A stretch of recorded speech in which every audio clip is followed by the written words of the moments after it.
Hello friends, ನಮಸ್ತೆ. Welcome back to my channel. ನಾನು ಅರ್ಪಿತಾ ರಮೇಶ್. ಇವತ್ತಿನ special chicken sambar with chicken keema unde. ಸಾಮಾನ್ಯವಾಗಿ ಎಲ್ಲರೂ ಕೂಡ ಮಟನ್ ಕೈಮಾ ಮಾಡಿರ್ತೀರಾ ಮತ್ತು ತಿಂದಿರ್ತೀರಾ. ನಾನಿಲ್ಲಿ ಚಿಕನ್ನಲ್ಲಿ ಹೇಗೆ ಸರಿಯಾದ ಅಳತೆಯಲ್ಲಿ ಒಂದು ಉಂಡೆನೂ ಕೂಡ ಒಡಿದೇ ಇರುವಂತಹ ರೀತಿಯಲ್ಲಿ ಈ ಚಿಕನ್ ಕೈಮಾ ಉಂಡೆ ಸಾರನ್ನು ಮಾಡೋದು ಹೇಗೆ ಅಂತ ತೋರಿಸ್ತಾ ಇದ್ದೀನಿ. ತುಂಬ ರುಚಿಯಾಗಿರುತ್ತೆ. ಬನ್ನಿ, ಹಾಗಿದ್ರೆ ಲೇಟ್ ಮಾಡದೆ ಈ ಚಿಕನ್ ಕೈಮಾ ಉಂಡೆ ಸಾರನ್ನು ಹೇಗೆ ಮಾಡ್ಕೊಳ್ಳೋದು ಅಂತ ನೋಡೋಣ.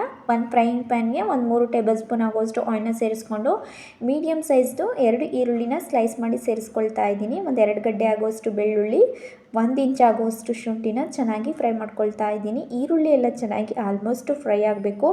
ಅಲ್ಲಿ ತನಕ ಚೆನ್ನಾಗಿ ಫ್ರೈ ಮಾಡಿಕೊಂಡು ಒಂದು ಮೀಡಿಯಮ್ ಸೈಜ್ದು ಟೊಮೆಟೊನ ಹಾಕ್ಕೊಂಡು ಟೊಮೆಟೊ ಎಲ್ಲ ಚೆನ್ನಾಗಿ ಫ್ರೈ ಆಗಬೇಕು. ಅಲ್ಲಿ ತನಕ ಚೆನ್ನಾಗಿ ಫ್ರೈ ಮಾಡ್ಕೊಳ್ತಾ ಇದ್ದೀನಿ. ನೋಡಿ, ಟೊಮೆಟೊನ ಆಲ್ಮೋಸ್ಟ್ ಫ್ರೈ ಆಗಿದೆ. ಇದಕ್ಕೆ ಇವಾಗ ಒಂದು 4 ರಿಂದ 5 ಟೇಬಲ್ ಸ್ಪೂನ್ ಆಗೋಷ್ಟು ತೆಂಗಿನ ತುರಿ, ಒಂದು ಅರ್ಧ ಇಂಚ್ ಆಗೋಷ್ಟು ಚಕ್ಕೆ, ಒಂದು 3 ಲವಂಗ, ಒಂದು ಏಲಕ್ಕಿ ಎಲ್ಲವನ್ನು ಕೂಡ ಚೆನ್ನಾಗಿ ಮಿಕ್ಸ್ ಮಾಡ್ಕೊಳ್ತಾ ಇದ್ದೀನಿ.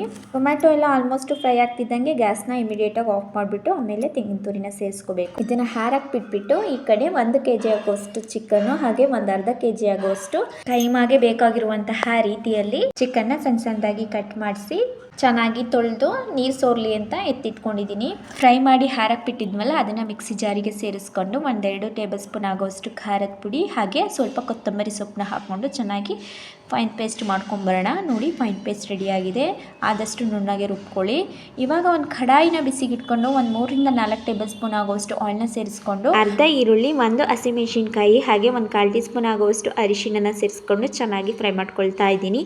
ಈರುಳ್ಳಿ ಎಲ್ಲ ಚೆನ್ನಾಗಿ ಫ್ರೈ ಆಗಬೇಕು. ಅಲ್ಲಿ ತನಕ ಚೆನ್ನಾಗಿ ಫ್ರೈ ಮಾಡಿಕೊಂಡು ಆವಾಗಲೇ ಚೆನ್ನಾಗಿ ತೊಳೆದು ನೀರು ಸೋರ್ಲಿ ಅಂತ ಎತ್ತಿಟ್ಕೊಂಡಿದ್ವಲ್ಲ, ಅದನ್ನು ಚಿಕನ್ನ ಸೇರಿಸ್ಕೊಂಡು ಚೆನ್ನಾಗಿ ಫ್ರೈ ಮಾಡ್ಕೊಳ್ತಾ ಇದ್ದೀನಿ. ಆದಷ್ಟು ನೀರನ್ನ ಹಿಂಡ್ಬಿಟ್ಟು ಸೇರಿಸ್ಕೊಳ್ಳಿ.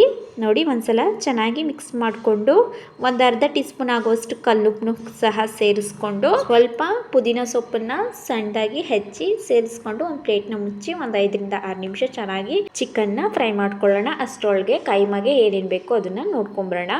ಒಂದು ಮಿಕ್ಸಿ ಜಾರಿಗೆ ಒಂದು 3 ಟೇಬಲ್ ಸ್ಪೂನ್ ಆಗುವಷ್ಟು ಹುರಿಗಡಲೆನ ತರ್ತರೆಯಾಗಿ ರುಬ್ಕೊಂಡಿದ್ದೀನಿ. ಅದೇ ಮಿಕ್ಸಿ ಜಾರಿಗೆ ಒಂದು 5 ರಿಂದ 6 ಎಸಳು ಬೆಳ್ಳುಳ್ಳಿ, ಒಂದು ಅರ್ಧ ಇಂಚ್ ಆಗೋಷ್ಟು ಶುಂಠಿ, 1 ಹಸಿಮೆಣಸಿನ್ಕಾಯಿ, ಮೀಡಿಯಮ್ ಸೈಜ್ದು ಅರ್ಧ ಈರುಳ್ಳಿ, ಅರ್ಧ ಸ್ಪೂನ್ ಕರಿಮೆಣಸು, ಸ್ವಲ್ಪ ಕೊತ್ತಂಬರಿ ಸೊಪ್ಪನ್ನ ಹಾಕ್ಕೊಂಡು ನೀರು ಹಾಕ್ತೀನಿ ತರ್ತರೆಯಾಗಿ ರುಬ್ಕೊಂಡಿದ್ದೀನಿ. ನೋಡಿ, ಇವಾಗ ಇದು ಪೇಸ್ಟು ರೆಡಿಯಾಗಿದೆ.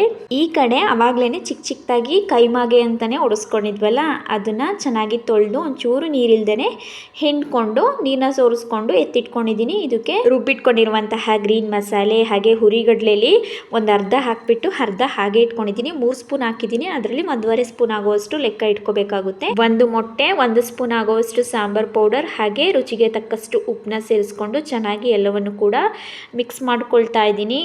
ಈ ಚಿಕನ್ಗೆ ಚೆನ್ನಾಗಿ ಮಸಾಲೆ ಹಿಡಿಬೇಕು, ಅಲ್ಲಿ ಗಂಟ ಚೆನ್ನಾಗಿ ಮಿಕ್ಸ್ ಮಾಡಿಕೊಂಡು ಒಂದು ಮಿಕ್ಸಿ ಜಾರಿಗೆ ಸ್ವಲ್ಪವೇ ಈ ಚಿಕನ್ ಮಸಾಲೆನ ಸೇರಿಸ್ಕೊಂಡು ಆನ್ ಆ್ಯಂಡ್ ಆಫ್ ಮಾಡ್ಕೋಬೇಕು. ತುಂಬ ನೈಸಾಗಿ ರುಬ್ಕೊಬೇಡಿ. ಕೈಮಾ ಉಂಡೆ ತಿನ್ನುವಾಗ ಚೆನ್ನಾಗಿ ಅನಿಸಲ್ಲ. ಬರೀ ಆನ್ ಆ್ಯಂಡ್ ಆಫ್ ಮಾಡಬೇಕು. ಎಲ್ಲವನ್ನು ಕೂಡ ಹಾಗೆ ರುಬ್ಕೋಬೇಕು. ನೋಡಿ, ಇವಾಗ ಇಷ್ಟ ಆದರೆ ಸಾಕು. ಮುಟ್ಟಿದ್ರೆ ಈ ರೀತಿ ಸಿಗಬೇಕು. ಏನಿಲ್ಲ ಅಂದರೂ ರುಬ್ಕೊಳ್ಳೋಕ್ಕೆ ಒಂದು 3 ರಿಂದ 4 ಟ್ರಿಪ್ಪು ಹೀಗೆ ರುಬ್ಕೊಬೇಕಾಗುತ್ತೆ. ನೋಡಿ, ಇದನ್ನು ಒಂದು ಪ್ಲೇಟ್ಗೆ ಹಾಕ್ಕೊಂಡು ಮತ್ತೆ ಇನ್ನೊಂದು ರೌಂಡು ರುಬ್ಕೊಳ್ತಾ ಇದ್ದೀನಿ. ನೋಡಿ, ಎಲ್ಲವನ್ನು ಕೂಡ ಹೀಗೆ ಆನ್ ಆ್ಯಂಡ್ ಆಫ್ ಥರ ರುಬ್ಕೊಂಡು ಒಂದ್ಸಲ ಚೆನ್ನಾಗಿ ಮಿಕ್ಸ್ ಮಾಡ್ಕೊಳ್ತಾ ಇದ್ದೀನಿ. ಹುರ್ಗಡ್ಲೆ 1.5 ಸ್ಪೂನ್ ಆಗೋಷ್ಟೇ ಸಾಕಾಯಿತು ನಮಗೆ. ಉಂಡೆ ಎಷ್ಟು ಪರ್ಫೆಕ್ಟಾಗಿ ಕಟ್ಟೋಕ್ಕೆ ಬರ್ತಾ ಇದೆ ನೋಡಿ. ಇನ್ನು ಜಾಸ್ತಿ ಆಗ್ತು ಅಂತ ಅಂದರೆ ಈ ಕೈಮಾ ರಬ್ಬರ್ ಥರ ಆಗಿಬಿಡುತ್ತೆ, ತಿನ್ನೋಕ್ಕೆ ಟೇಸ್ಟ್ ಇರಲ್ಲ. ಈ ಕಡೆ ಆಗಲೇ 5 ರಿಂದ 6 ನಿಮಿಷ ಆಗಿ ಪ್ಲೇಟ್ನ ಓಪನ್ ಮಾಡಿ ತೋರಿಸ್ತಾ ಇದ್ದೀನಿ. ನೋಡಿ, ಈ ಚಿಕನ್ನಲ್ಲಿರುವಂತಹ ನೀರಿನ ಅಂಶ ಎಲ್ಲ ಎಷ್ಟೊಂದು ಬಿಟ್ಕೊಂಡಿದೆ. ಇದಕ್ಕೆ ಇವಾಗ ರುಬ್ಬಿಟ್ಕೊಂಡಿರುವಂತಹ ಮಸಾಲೆನ ಸೇರಿಸ್ಕೊಂಡು ಸಾಂಬಾರಿನ ಅದಕ್ಕೆ ಕನ್ಸಿಸ್ಟೆನ್ಸಿನ ನೋಡಿಕೊಂಡು ಆ ಮಿಕ್ಸಿ ಜಾರಿಗೆ ಸ್ವಲ್ಪ ನೀರನ್ನ ಹಾಕ್ಕೊಂಡು ಆ ನೀರನ್ನು ಕೂಡ ಸೇರಿಸ್ಕೊಳ್ತಾ ಇದ್ದೀನಿ. ಚೆನ್ನಾಗಿ ಒಂದ್ಸಲ ಮಿಕ್ಸ್ ಮಾಡಿಕೊಂಡು ಕನ್ಸಿಸ್ಟೆನ್ಸಿ ಕರೆಕ್ಟಾಗಿದೆಯಾ ಅಂತ ನೋಡ್ಕೊಳ್ತಾ ಇದ್ದೀನಿ. ಆದಷ್ಟು ತೆಳುವಾಗೆ ಮಾಡ್ಕೊಳ್ಳಿ. ಈ ಕೈಮಾ ಉಂಡೆ ಹಾಕಿದ್ಮೇಲೆ ಇನ್ನೂ ಸ್ವಲ್ಪ ಗಟ್ಟಿ ಬರುತ್ತೆ ಸಾಂಬಾರು. ಇಷ್ಟಿದ್ರೆ ಸಾಕು. ಒಂದು ಪ್ಲೇಟ್ನ ಮುಚ್ಚಿ ಮೀಡಿಯಮ್ ಫ್ಲೇಮ್ನಲ್ಲಿ ಒಂದು 10 ನಿಮಿಷ ಚೆನ್ನಾಗಿ ಬೇಯಿಸ್ಕೊಂಡ್ರೆ ಈ ಚಿಕನ್ ಸಾಂಬಾರು ಅಂತ ಅನ್ನೋದು ರೆಡಿಯಾಗುತ್ತೆ. ಇದ್ರ ಜೊತೆಗೇ ಬೇಕು ಅಂದರೆ ಒಂದು ಅರ್ಧ ಟೀ ಸ್ಪೂನ್ ಆಗೋಷ್ಟು ಚಿಕನ್ ಮಸಾಲಾನ ಆ್ಯಡ್ ಮಾಡ್ಕೊಳ್ಬೋದು. ನಾನು ಸೇರಿಸ್ಕೊತಾ ಇದ್ದೀನಿ. ಮತ್ತು ರುಚಿ ನೋಡಿಕೊಂಡು ರುಚಿಗೆ ತಕ್ಕಷ್ಟು ಉಪ್ಪನ್ನ ಸೇರಿಸ್ಕೊಂಡು ಉಪ್ಪು ಕರಗೋ ತನಕ ಒಂದೆರಡು ನಿಮಿಷ ಚೆನ್ನಾಗಿ ಬೇಯಿಸ್ಕೊಂಡ್ರೆ ಈ ಚಿಕನ್ ಸಾಂಬಾರು ಅಂತ ಅನ್ನೋದು ರೆಡಿಯಾಗುತ್ತೆ. ಒಂದು ಚಿಕನ್ ಪೀಸಸ್ನ ತೆಗೆದು ತೋರಿಸ್ತಾ ಇದ್ದೀನಿ ನೋಡಿ. ಇಷ್ಟು ಬೆಂದರೆ ಸಾಕು. ಕೈಮಾ ಉಂಡೆ ಹಾಕಿದ್ಮೇಲೆ ಒಂದು ಸ್ವಲ್ಪ ಹೊತ್ತು ಬೇಯಿಸ್ತೀವಿ, ಹಾಗಾಗಿ ಚಿಕನ್ನು ಪರ್ಫೆಕ್ಟಾಗಿ ಬೇಯುತ್ತೆ. ಕನ್ಸಿಸ್ಟೆನ್ಸಿ ನೋಡಿ ಈ ಹದದಲ್ಲಿ ಇರಬೇಕು. ಈ ಕಡೆ ಕೈಮಾ ಉಂಡೆನ ಸಣ್ಣ ಸಣ್ಣದಾಗೇ ಕಟ್ಕೊಳ್ತಾ ಇದ್ದೀನಿ. ತುಂಬ ದಪ್ಪವಾಗಿ ಕಟ್ಕೊಳ್ಳೋಕೆ ಹೋಗಬೇಡಿ. ಅದು ಸಾಂಬಾರಿಗೆ ಹಾಕಿದ್ಮೇಲೆ ಅದು ಬೇಯ್ತಾ ಸ್ವಲ್ಪ ಉಬ್ಬುತ್ತೆ ನೋಡಿ. ಇಷ್ಟಾದರೆ ಸಾಕು. ಎಲ್ಲವನ್ನು ಕೂಡ ಹೀಗೆ ಕಟ್ಕೊಂಡಿದ್ದೀನಿ. ಈ ಕಡೆ ಒಂದೆರಡು ನಿಮಿಷ ಸಾಂಬಾರು ಚೆನ್ನಾಗಿ ಕುದ್ದಿದೆ. ಇವಾಗ ಉಪ್ಪು ಖಾರ ಎಲ್ಲ ಕರೆಕ್ಟಾಗಿದೆಯಾ ಅಂತ ನೋಡಿಕೊಂಡು ಎಲ್ಲವೂ ಕೂಡ ಕರೆಕ್ಟಾಗಿದೆ ಅಂತ ಅಂದಮೇಲೆ ಒಂದೊಂದಾಗೇ ಉಂಡೆನ ಸೇರಿಸ್ಕೊಳ್ತಾ ಇದ್ದೀನಿ.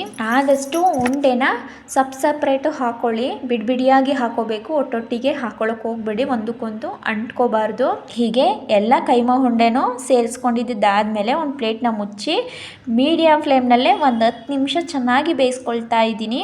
10 ನಿಮಿಷವರೆಗೂ ಟಚ್ ಮಾಡೋಕ್ಕೆ ಹೋಗಬೇಡಿ. ಒಂದು 10 ನಿಮಿಷ ಆದಮೇಲೆ ಪ್ಲೇಟ್ನ ಓಪನ್ ಮಾಡಿ ತೋರಿಸ್ತಾ ಇದ್ದೀನಿ ನೋಡಿ. ಒಂಚೂರು ಕ್ರ್ಯಾಕ್ ಆಗದೇ, ಒಂಚೂರು ಹೊಡಿದೇ ಈ ಕೈಮಾ ಉಂಡೆ ಅನ್ನೋದು ಎಷ್ಟು ಚೆನ್ನಾಗಿ ಬಂದಿದೆ. ನಾನು ಎಷ್ಟು ಉಂಡೆ ಹಾಕಿದ್ನೋ ಅಷ್ಟು ಉಂಡೆನೂ ಕೂಡ ಚೆನ್ನಾಗಿ ಬಂದಿದೆ. ಒಂದು ಉಂಡೆನೂ ಕೂಡ ಹೊಡೆದೋಗಿಲ್ಲ ನೋಡಿ. ತೆಗೆದು ಒಂದಾಗೇ ತೋರಿಸ್ತಾ ಇದ್ದೀನಿ. ಮಟನ್ ಕೈಮಾ ಉಂಡೆಗಿಂತಲೂ ಸಖತ್ ರುಚಿಯಾಗಿ ಬರುತ್ತೆ. ಈ ಕೈಮಾ ಉಂಡೆಗೆ ತುಂಬ ಜಾಸ್ತಿ ಹುರುಗಡ್ಲೆನ ಸೇರಿಸ್ಕೊಳ್ಳೋಕೆ ಹೋಗಬೇಡಿ. ಮತ್ತೆ ಹೇಳ್ತಾ ಇದ್ದೀನಿ, ರಬ್ಬರ್ ಥರ ಆಗೋಗ್ಬಿಡುತ್ತೆ. ಇಷ್ಟೇ ಸಾಕು. ತುಂಬ ರುಚಿಯಾಗಿ ಈ ಕೈಮಾ ಉಂಡೆ ಅಂತ ಅನ್ನೋದು ರೆಡಿ ಆಯಿತು. ಈ ಸಿಂಪಲ್ ಹಾಗೂ ಸಖತ್ ರುಚಿಯಾಗಿರುವಂತಹ ಈ ಕೈಮಾ ಉಂಡೆ ಮತ್ತು ಚಿಕನ್ ಸಾಂಬಾರ್ ರೆಸಿಪಿ ನಿಮಗೆ ಇಷ್ಟ ಆಗಿದ್ದರೆ ಮನೇಲಿ ಒಂದ್ಸಲ ಟ್ರೈ ಮಾಡಿ. ಹೇಗೆ ಬಂತು ಅಂತ ಕಮೆಂಟ್ ಸೆಕ್ಷನಲ್ಲಿ ಕಮೆಂಟ್ ಮಾಡಿ ತಿಳಿಸಿ. ಹಾಗೆ ಲೈಕ್ ಮಾಡಿ, ಶೇರ್ ಮಾಡಿ. ಇನ್ನಷ್ಟು ಈಸಿ ರೆಸಿಪೀಸ್ಗೋಸ್ಕರ ನಮ್ಮ ಚಾನಲ್ನಾದ ಅರ್ಪಿತಾ ರಮೇಶ್ ಅಡುಗೆ ಮನೆ ಚಾನಲ್ಗೆ ಸಬ್ಸ್ಕ್ರೈಬ್ ಮಾಡ್ಕೊಳ್ಳೋದಂತೂ ಮರಿಬೇಡಿ. Thank you.